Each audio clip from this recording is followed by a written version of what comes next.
Hello everyone, I'm Juniper Bloom Mystique, Master Healer, Divine Guide / Coach, and so many other things. I am a psychic, I'm a little bit of everything, truly am a master. I have been doing unsolved cases and missing people, solving mysteries through channeling of the divine and of the person. If they're on the other side, they usually come through with messages and what happened to them as well. I do this for the purpose of removing the karma out of the collective and allowing further light into these things for ascension as well. So they're very purposeful, they're very methodical, and usually go by who the divine want me to do at the time. I believe this is number 6 in my installment of the Unsolved Cases and Missing Persons. For this one, I am working on Natalee Holloway. She was a beautiful 18. Natalee Holloway. She was a beautiful 18-year-old who on May 30th went missing out of Aruba. She was on as I said, 18. She was on a high school graduation trip in 2005.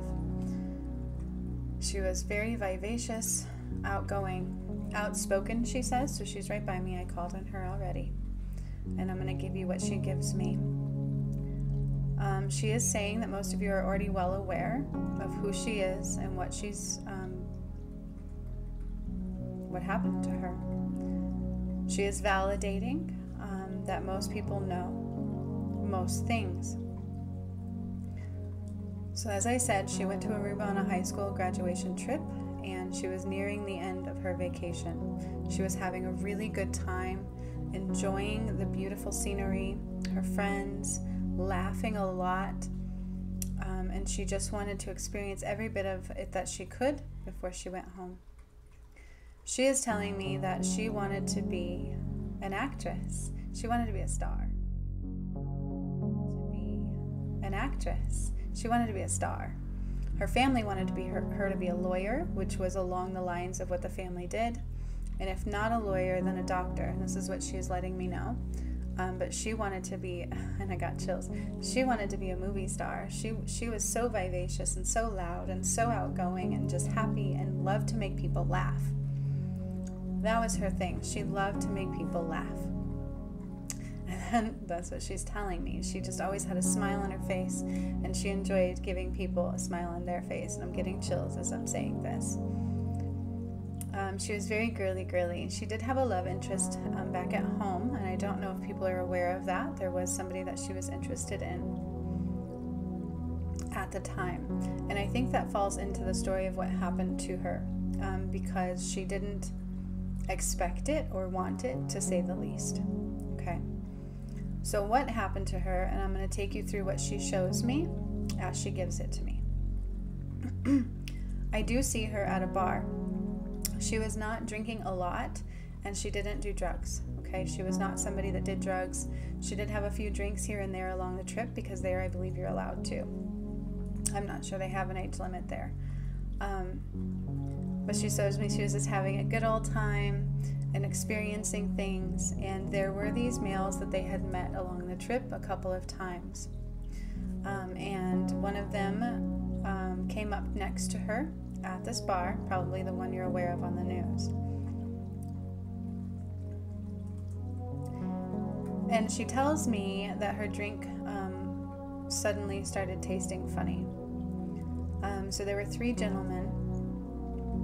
They are the ones that you are aware of. At first I thought she had said Bjorn, but it was Joran van der Sloot, I believe is his name, and the 2 brothers, the Kopal brothers. I don't say their names right because it's just weird. And so those are the people that she was interacting with. I do believe it was one of the brothers that initially engaged her this evening on the 30th in 2005 of May.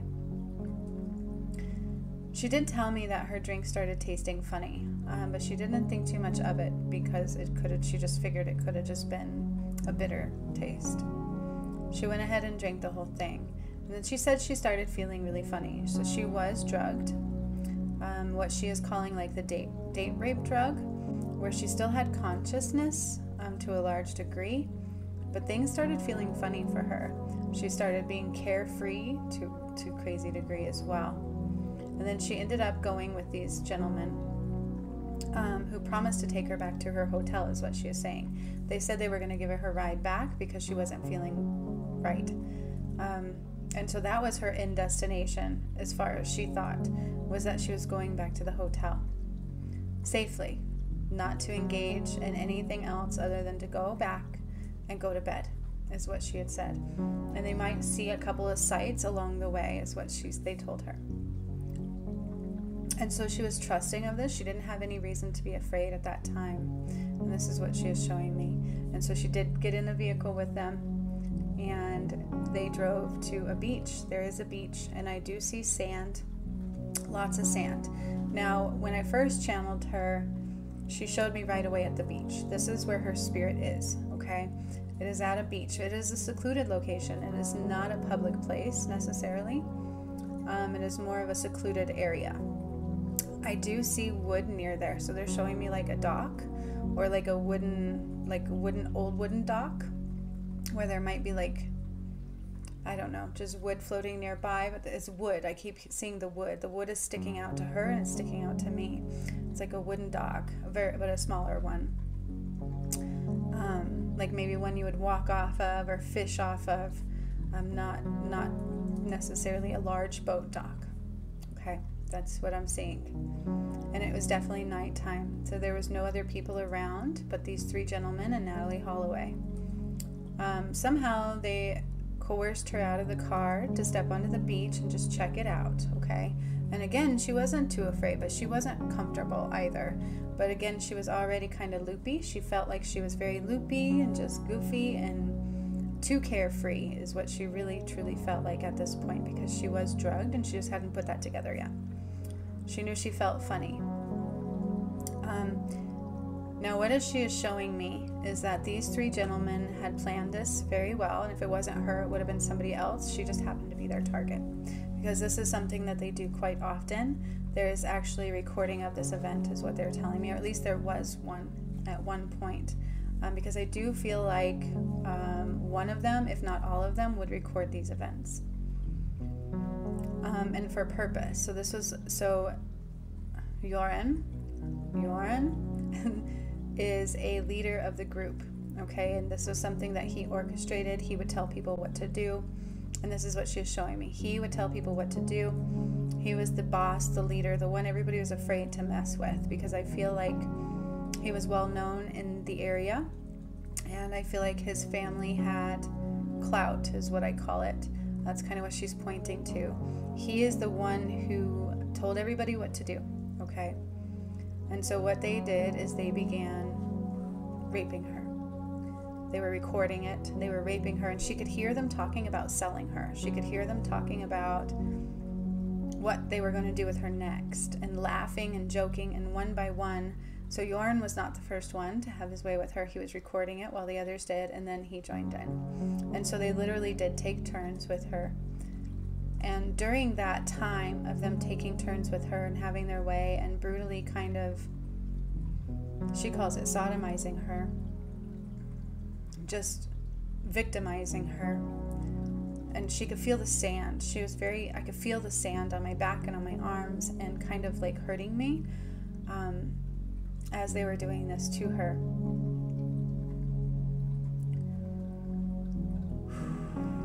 During that time, her kidneys started to fail. Her body started to shut down. I think maybe they gave her too much for her body size, I'm not sure. But it was a mixture of the alcohol with the drugs, she is saying, and then her body having an adverse reaction to it all, as well as the trauma she was enduring and inside trying to get out of it. So she was trying to fight, but she couldn't fight well. She was getting glimpses of things they were saying. She was like coming in and out of consciousness. And then the next thing I knew that happened to her is her body just completely gave out. So she did end up dying during the attack. They didn't purposefully kill her, is what I'm seeing, but they weren't exactly sad that they did. They kept going, is what she's showing me, for a little while. Okay, so they didn't even stop right away. They didn't notice. They thought she had basically fainted. She may have had a bit of a seizure. Her body literally started shutting down, convulsing in bits. But she was drugged up as well, so it was very slow, methodical coming.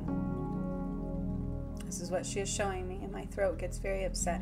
It's like she wanted to scream and she couldn't scream. She wanted to run, she couldn't run. She wanted to get out of it, she couldn't fight back. And that's what this drug did to her, okay? Now again, keep in mind, this is something they have done many times over, and there was a recording of it. She keeps pointing to that. There was a recording of it. Whether it's still in existence, I don't know, because there was a cover-up. So once they realized, after all of them had multiple ways with her, that she wasn't waking up, she wasn't breathing, they checked her pulse. I believe one of the brothers did, because everything they did, Bjorn had told them to do. Bjorn, and it sounded like she said Bjorn, and I'm like, Bjorn? And she's like, no, the one in the media. I'm like, oh, Bjorn. So I got that right. It was the ones in the media. It was the ones that you are aware of. But the reason they got away with it is because I do believe once they realized she was done, and she wasn't coming back to, and they accidentally killed her. I say accidentally because all of their actions led up to her death. It was everything that put together that led up to her death.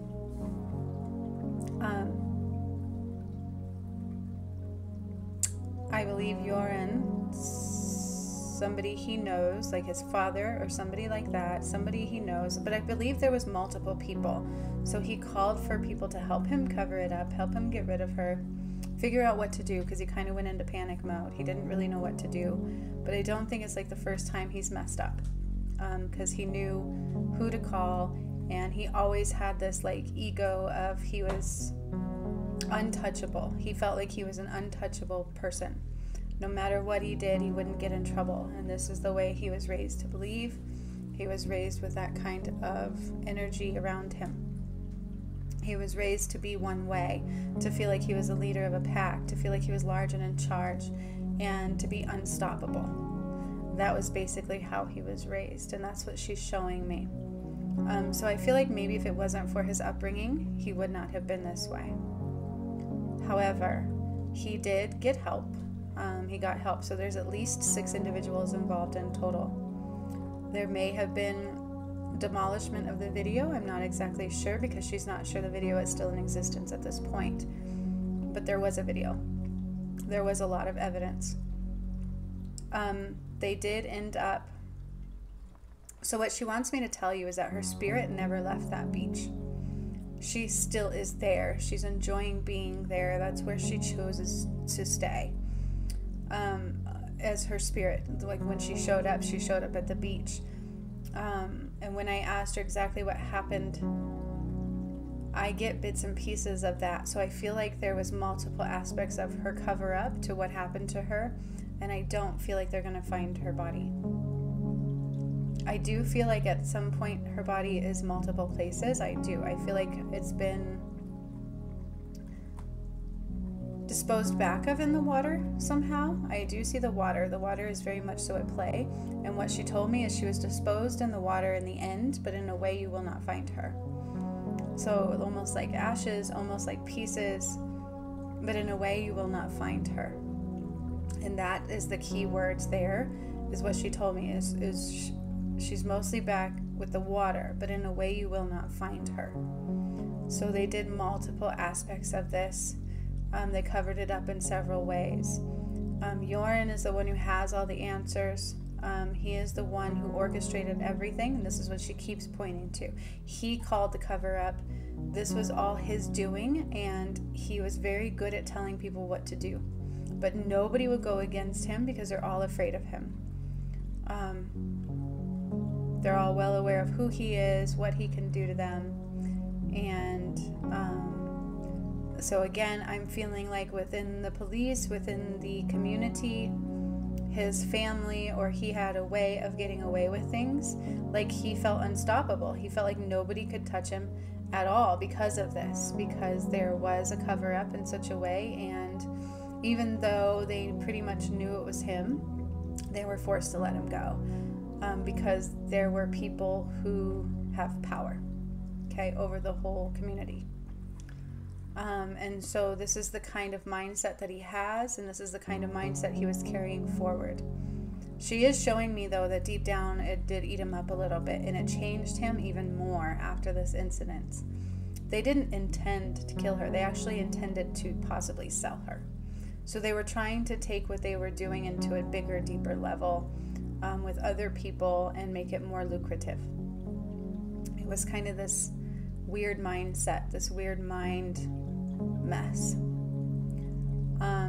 She was very much so violated, not on her will. She would not have been with any of these people, and that is what she is telling me.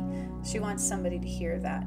She wouldn't have never chosen to be with these people. That was not her goal at all. She actually had an interest back home. There was a boy she really liked already. And I got chills as I said that. There was somebody that she actually really cared about already. And so she would have never intentionally or voluntarily been with any of these people. And I don't know, because I don't like to pay too much attention to these things, if that has been said or will be said, but she's adamant about that detail. She is at peace. She didn't feel a lot of pain because she was drugged up. She was absolutely drugged. I can't, that was the first thing I saw, felt, experienced, and I even know what that feels like because it did happen to me once. And so when she expressed that to me, I was like, oh my gosh. It was like, she calls it the date rape drug.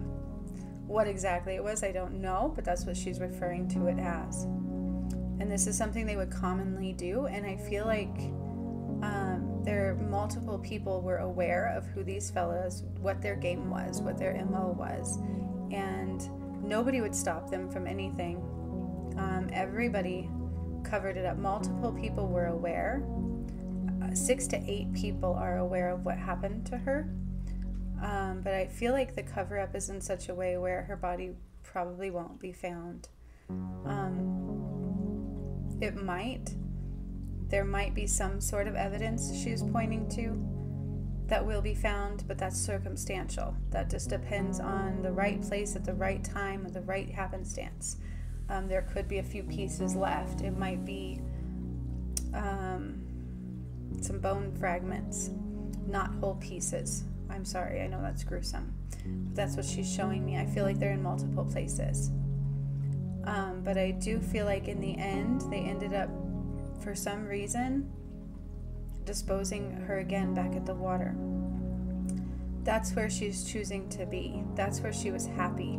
She didn't always feel like she fit in with her family all the time. It's not that she doesn't go and be with them in spirit, but this is where she presented to me, was at that beach. This is where she ended up really passing, was on that sand that night. And there were multiple victims than what people are aware of, or than what he will ever acknowledge. And she's acknowledging that too. So he had done this since he was probably, I feel like when he first started this notion, this process, Joran himself was about probably 13 years old. So very young. He'd always felt like he was unstoppable, untouchable, because that's how he was raised to believe. That's the kind of power he was given, because they obviously had power within the community, and everybody was afraid of him, and everybody followed what he directed them to do. Because if they didn't, he had power to take them down, to hurt them, to blackmail them or expose them as the ones who did it. And I feel like that was part of what he used against them.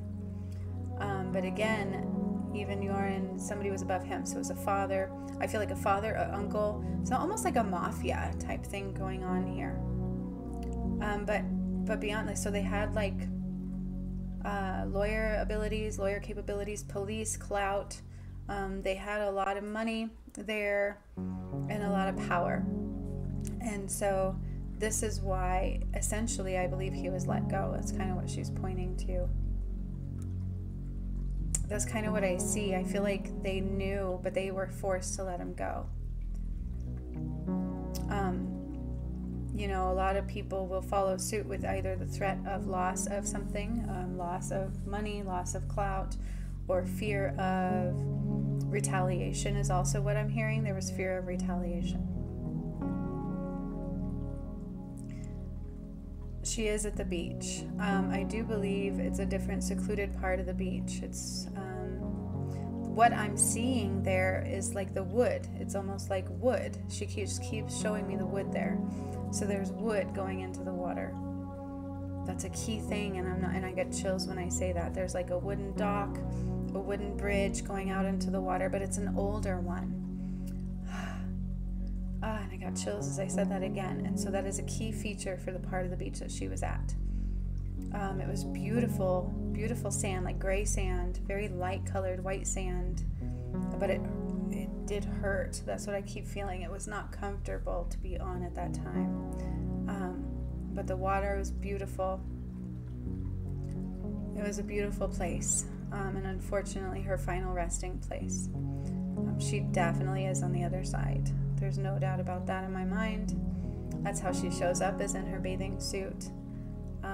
I think she had like a cover over it, but I don't know what happened to that. I just keep saying the bathing suit, and I believe it was a white suit. And again, all three of them had their way with her, but they were all following Yoren's commands, and it was recorded. What happened to the recording, I really do not know. She's not sure. It might still be in existence because that's the kind of person Yoren was. So he may still have a copy of that somewhere where he thought he was told to get rid of it, and he may have made them think he did, but I'm not so sure he did. So there might actually be evidence somewhere. I feel like mentally he's just going more downhill and more downhill, and that's what she's showing me as well. And so this is for the purpose of clearing the karma for her, clearing the unexpected circumstances that brought her to this moment, so that she can rise above it and heal completely on the other side and come through it in a new way, not have to carry it forward. There's no option to repeat the cycle for her. Basically putting it all on him, cutting that tie with her and him. She is devastated. It was not her time to go. It was not her time to go. She was not supposed to go at this time. She did have a love interest back at home, as I said, and she was hoping to take that further with him. Whether that led into marriage or whatever would have been remaining to be seen. And her family didn't really know. I think she may have mentioned she didn't want to be a lawyer, but that was their push for her. It was like a lawyer, a doctor, and it had to do within the family. I feel like she had a similar push for that kind of stuff, to be powerful and a leader, prestige. She keeps using the word prestigious. Her family were very prestigious. The way people view you in the public eye was very important to them. But deep down, that's not what she wanted. She wanted to be an actress. She wanted to be loud and boisterous and in the public eye in a different way, in a beautiful way. And I get such chills when I talk about that. She's really proud of that. And she was gorgeous, and she felt she was like Farrah Fawcett or Minnie Driver. These were people that she would look to and think like, I could be like that. She wanted to be an actress. She wanted to be famous. She wanted to be on the big screen for all to see, just not this way. She ended up getting that, unfortunately, just not the way she had hoped for. And hopefully she will change the world in the way that girls are more careful, okay? And even sitting in a bar having a drink with somebody, it is easy for them to put something in it, okay? So always be mindful. This is her message. This is what she wants me to say. Always be mindful. Always know who you're with and where you're going. Always have a backup plan and never be alone, especially when you're going to foreign countries. And that is her hope and her wish that she could bring to the table through all of this, is that she saves somebody. She changes the world in some way. And I got chills as I said that big time. Even if it's not the way she had planned on and hoped for, through the big screen of acting and standing out and making everybody laugh. She wanted to make everybody laugh. And the chills I'm getting are unbelievable. I wish you could see them. very validating that that is what she wants me to bring forward for you guys. She did not suffer. She went into the heavens beautifully and peacefully. Not the way she'd hoped. It took her a while to process. But it's okay. And as long as she can change one person's life, you've made her day. So spread the love with that. Spread the kindness to what it is and what can happen. And make sure somebody you know, some female or even a male that you know, knows how to be the gentleman, knows how to be the lady, knows how to be safe, knows how to not be too trusting, because anything can happen anywhere. It doesn't matter. Whether you're in a foreign country or at home, it can happen anywhere. And this is her message. She's like doing a public message through me, and I didn't realize she was going to do that. But it's a very powerful one, and I'm happy to share it. And I'm getting chills again all the way up my side as I say this. She wants everybody to know that it's so easy, and this has happened to multiple women there, and it continues to happen to this day, either through other people. It happens all over the world in many, many ways. People slip something, they look for somebody vulnerable, and they know how to take advantage of that. And so it's very important to not be alone. It's very important to have backup. It's very important to have the discussion of how do we prevent this in some way. Please don't leave me alone here. We ride together here. We leave together here. Okay, those are important conversations to have with your loved ones. Those are important things to know, because it's happened to multiple females. Where she had it happen to her, and not even 18, you're talking young girls as well. Okay, and Yoren himself has done it to multiple victims, not just the ones that you're aware of, and some even younger than you can imagine. I believe 12 years old is the youngest.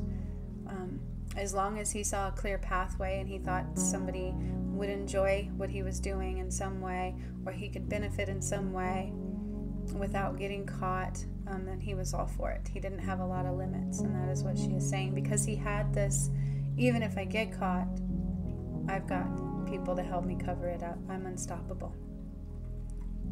And it was proven quite a bit with him, for the most part, through that case.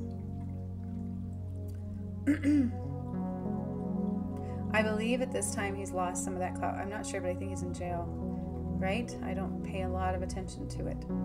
And so I feel like after some time had passed and he lost a little bit of that clout, so some of the people that had power either passed away or left his side, or both, that now that's why he finally paid a price for something. But at the same time, he's done more than what people are aware of, and she keeps pointing to that. And it truly is about cleaning that out of the air. It is the ones that you've been seeing in the media, but there were also like older gentlemen.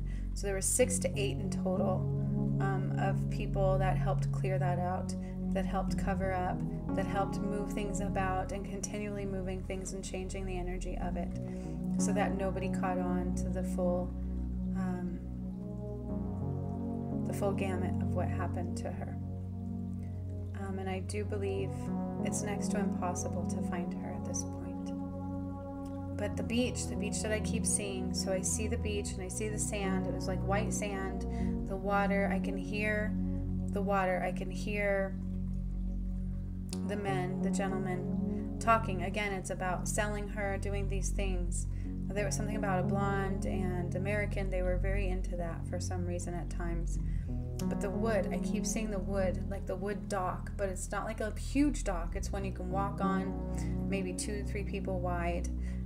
But it's an older wooden dock, and that's all I see. There wasn't much else around where she went, because again, she was kind of out of it, but this is all I see in the vicinity. But then again, you can walk from that beach right up to a road. So they weren't too far from a road, but I do feel like it wasn't one that all the tourists travel. It was not a tourist destination. Most people who live there are familiar with it, but not necessarily the tourists. And she wanted me to say that as well. And I'm just seeing if there's anything else she wants you guys to know about what happened to her. She did not suffer. Just repeating that. And she's saying thank you for delivering that message, and for anybody who will receive that message, thank you. Because if that's what she can change in the world, then that is what her hope is at this point.